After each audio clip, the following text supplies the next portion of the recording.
your daughter cry in your pillow, but I survive.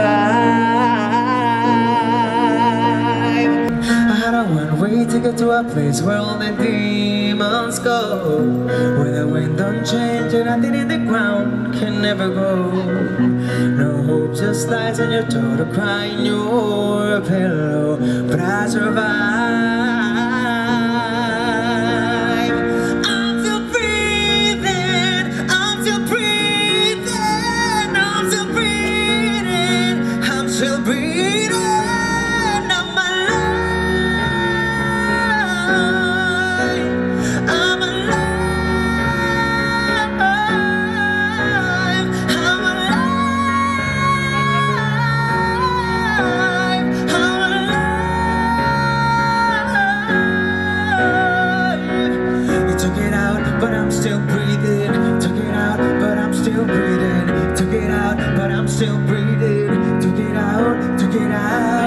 Please say this with me, New York City. Together.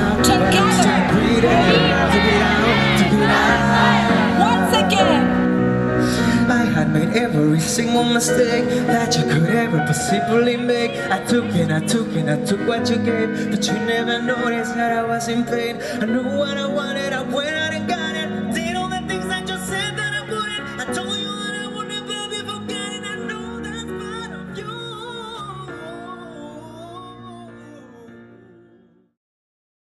My name is Abby Clements. I'm from Newtown, Connecticut. I was a second grade teacher at the time of the tragedy at our school on December 14th, 2012.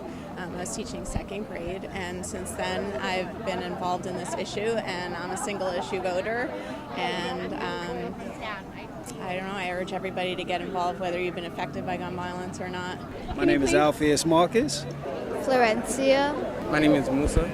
I'm from Manhattan, Harlem. My name is Kelly Burke, and I live in Houston, Texas. I have been a member since literally the day that it was founded, the Monday after the massacre at Sandy Hook. Gun violence is Kids killing kids. any threats or impending threat. Misuse of guns. So it can mean the literal toll of the number of people who are killed every year. I mean, to me, even if you are in the presence of a gun and you're afraid, I mean, that is like a lethal weapon.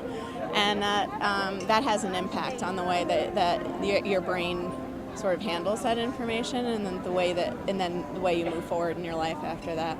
My children's generation have to do lockdown drills where they hide from the bad guy with the gun under their desk. So that is a form of gun violence too, because only our children are having to do this. I feel like the onus of this problem actually falls on children. Like, don't go near the gun, hide if you hear anything or see anything. You know, we go in lockdowns all the time, and they see it, unfortunately, as like, this is okay, this is just what we do. Where I think that's like completely unacceptable. I am one of the many Americans who feel like it doesn't affect you in your neighborhood because you live in a nice neighborhood and you think that it's just happening somewhere else. You don't want any communities or states to be hurt, kids to be hurt. My father, he worked for a company, and he was like a security guard, and he was shot and killed. The fact that a 5-year-old knows and says things like active shooter is just a pain in my heart. You know, there's not one solution. Obviously, this is a complex issue, and nobody wants to. We don't want to take anybody's guns away. We believe in the Second Amendment, but with rights come responsibility. Just like if you drive a car, you have responsibilities on getting a license and going through certain requirements. Legislators need to know that avoiding this and acting like it's not a real issue or saying that it's not a crisis is not acceptable, and it's incredibly damaging to all of our communities. Well, from what I know, usually down south, it's not the gun laws aren't as strict. So they buy guns down there, they bring it up here to the states up here, and they sell them legally, and they just need to tighten gun laws everywhere. Well, I mean, evidence shows that the single most important thing that we can do from a legal standpoint, from a law standpoint, is to pass universal background checks. Well, the solution to gun violence is education, because with any violent approach becomes a lack of communication, which results from a lack of education. I think people think of it as like a sad thing, and why would you want to get involved in this? My daughter is very involved with starting college with clubs, and she helped start a club at our high school, Newtown High School, at the time of the shooting. Thereafter, it's affecting your age group the most, but yet I think you guys feel disconnected. You haven't been brought into the issue, and it's our fault for not bringing you on, but I also get that it's like a heavy issue. My school, we have this social action project thing where we choose topics where we could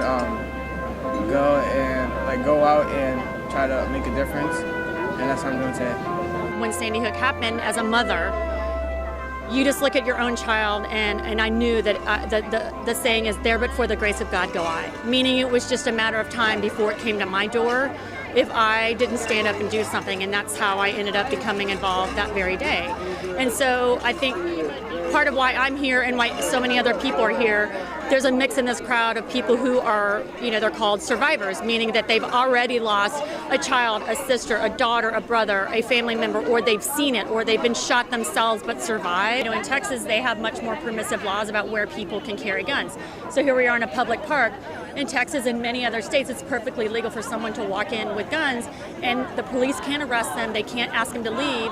And so if I were to have this event in my town, men with guns can show up and harass us.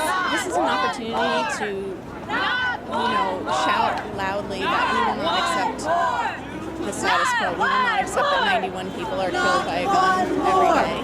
But more importantly, I will never back down, because I love my children. I don't do anything to protect them, and I will protect my children. And I can't stop until it's done. Not one more! Not one more! Not one more! Not one more! Not one more! Not one more! Not one more! Hello, I used to be a girl, the only one you said who used to rock your world. Yup, yeah, I know it's been